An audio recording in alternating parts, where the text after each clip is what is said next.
Come here, baby. Get up here. Come on. Come on. Get up here. Yes. Good girl. Good girl. She played one of the face huggers. No, her name is Bonbon.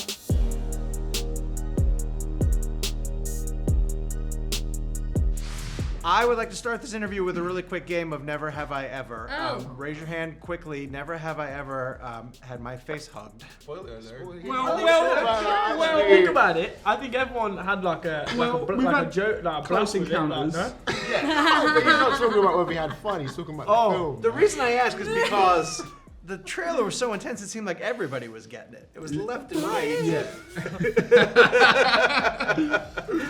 So, Yeah. Should be in and out in 30 minutes.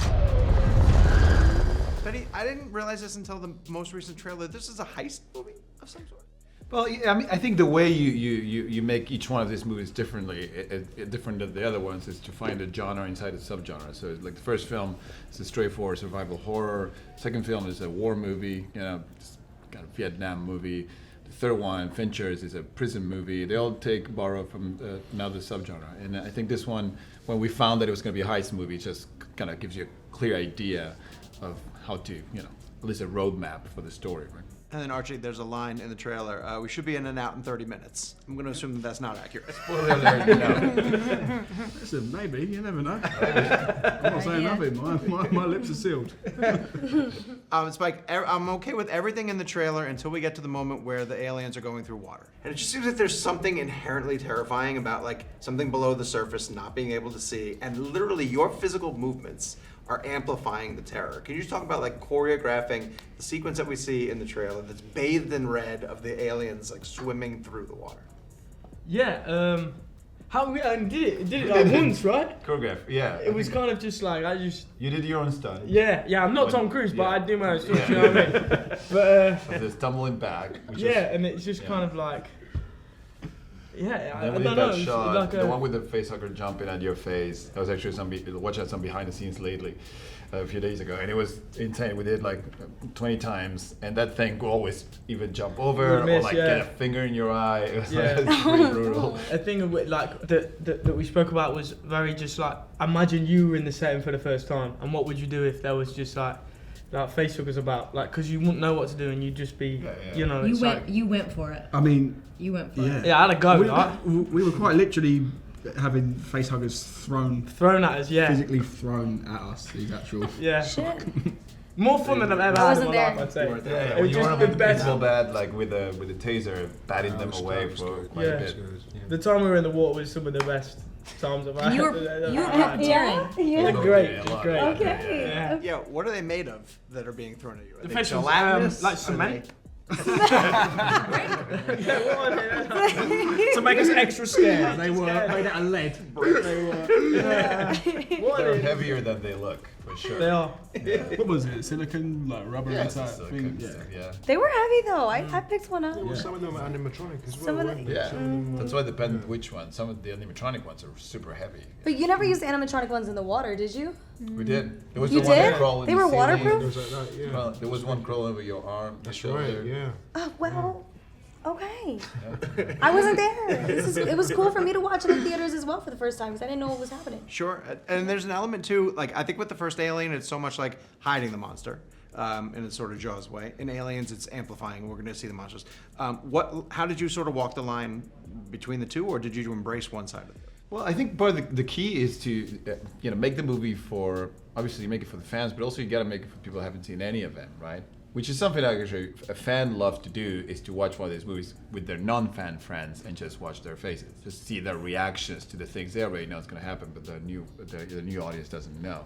And one of the things we want to make sure is that we didn't reveal the creature, just like in the original film, to be a very slow burn of reveal a little bit, little by little, because that's where the horror is the not knowing what the thing is where the horror was in the original movie and still here. Like, we don't open this movie and see the whole creature, right? Like it takes a while. So if you haven't seen any of them, like always, I'm jealous of that person that haven't seen any of the Alien movies. It's gonna watch this. It's gonna be introduced to all this, some of the best ideas in sci-fi horror all at once in 2 hours. Do you recommend they start with your film?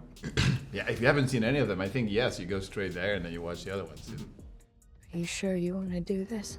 Cailee, I'm an enormous fan, and charting your path Me? of you. Yes, of you. I'm sorry, I should have finished that. I'm just an enormous fan Of what? in general. Of things. Of women. Charting your career path has been really fascinating. You know, to go from the craft to Priscilla to Civil War to this. I'm just curious, what dictates it? Is it script and story? Is it directors that are making themselves available? Is it all? Yeah, I think, you know, when I opened up my email and I saw it was an audition for Alien, I thought, oh, that sounds exciting, but it could go really wrong if it's not in the right hands. So I definitely thought, oh, if it's in the hands of Fede Alvarez, who has such a sort of grasp of horror and the formulas around horror and such an appreciation for that genre, and you know, really knew the franchise like the back of his hand and had so much love for it, I thought, oh, this really could work. This would be really cool. That's amazing. And I also just, I'm a lover of all different kinds of filmmaking, and I think I just want to get my hands into everything if I can. If I have the opportunity. I just want to try it all. Gotcha. Isabella, will you let your little baby see the movie? I don't think she'll know what's going on. I don't think she knows what's going on right now. Comfy though. But she's happy though. That's why I love her. She would have been on set, but it was in Budapest. But she comes with me a lot to set, and she's the CMB, which is Cheif Morale Booster, on every set that I go on. Yeah. And the most famous person on the couch so far. Yeah. Can the camera see her, or is this Please. lovely popcorn bucket? Yeah. Oh yeah, that's right. She's wearing her little happy birthday bandana because it was Kaylee's birthday like 2 days ago. Sweet. Yeah. I loved your conversation with Sir Ridley. The ability to sort of pick his brain about the franchise. Have you had that opportunity with James Cameron, and how much of Cameron's DNA is in Romulus? Yeah. At the very beginning, when I was starting to jump into the script, I had a few, we need to know some things about aliens specifically, and I had met Cameron a few years before, because Stephen Lang, there was in Don't Breed, showed the movie to Cameron. Cameron loved the movie. He invited me to the set of Avatar 2, and we became pen pals. And then, so then when this came about, I wrote to him like, hey, I have a question about aliens. And he was like, oh, let's talk all about it. And we did like a 2-hour Zoom call, just talking. The first hour probably talking about aliens, his experience of making aliens, and what he learned about dealing with the xenomorph. And then another hour just like brainstorming about what our movie was going to be and how to make it better. So he was great, amazing. Like he devoted so much time for us. And then he also watched the cut when it was ready and give his feedback on it. So he's been super supportive, and a total privilege to have someone like Cameron giving us his time and helping us to make this movie better. Right? David, last question. We're at Comic-Con. Cosplay's huge. Which character do you think is going to come out of Romulus and be cosplayed by fans the most? Ooh. Well, do you know what? We are a good-looking bunch. Not necessarily me. Just yep. No, but I mean, we got some good costumes in this. So actually, Yeah. I mean, I don't know, man. I think that if I had to choose one, I think I quite like Rain. Only because, sorry, Cailee, but only because of the armband. Right. It's pretty like. She's gonna do some work. You know what I mean? Like she's got something on her mind. So I quite like that as a cosplay. She's got some cool Reeboks as well. Yeah, Reeboks. Rain Reeboks. You could do it with your friends. Like if you have a group of friends, get one bald one with a bandana, one with a little thing around his head, right, like Spike. Right. You get the guy with the onesie, and then overalls. Okay. And then you got the armband. Okay. And then you got Archie, who has the The button up, headpiece. Archie's got and the a cool headpiece, She's got and the that. headpiece. Aileen's got that nice leather jacket. And bald. Okay. Yeah. Like So gotta make all these available. It'll be very somewhere. distinct. She had a cool Hawaiian shirt as well, Aileen. Oh Just my to god, throw back to I those, wanted that shirt so some of those bad. original But the films. Reeboks are the best. The Reeboks are the best. Oh, you That's do what have you that? have. But aren't they gonna? Am I spoiling anything by mentioning his shoes? What? Like, are they gonna release them? Can I buy them?